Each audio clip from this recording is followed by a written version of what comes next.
আসসালামু আলাইকুম। তো আজকে একটা বাইলা মাছ রান্নার ভিডিও নিয়ে আসলাম। আমাদের খুলনা অঞ্চলে এটাকে বাইলা মাছ বলে থাকে, তো আমিও সেইভাবে আপনাদের সাথে শেয়ার করছি। তো বাইলা মাছগুলো আমি সুন্দরভাবে কেটে ধুয়ে নিয়েছি।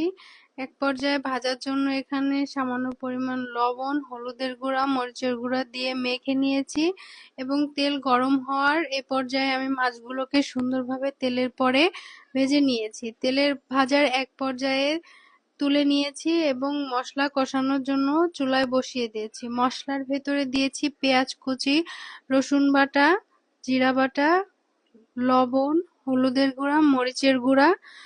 এই উপকরণগুলো দিয়ে সামান্য পরিমাণ পানি দিয়ে সুন্দরভাবে মশলাটাকে কষিয়ে নিয়েছি। মশলা কষানোর এক পর্যায়ে সামান্য পরিমাণ পানি দিয়ে দিয়েছি। পানিটা ফুটে ওঠার পরে ভেজে রাখা বাইলা মাছগুলো দিয়ে সুন্দরভাবে মাছগুলোকে সিদ্ধ করে নিয়েছি। এভাবেই আমি বাইলা মাছগুলো ভুনা করেছিলাম। তো সেই ভিডিওটাই আপনাদের সাথে শেয়ার করে দিলাম। তো কেমন হলো অবশ্যই কমেন্ট করে জানাবেন। ধন্যবাদ সবাইকে।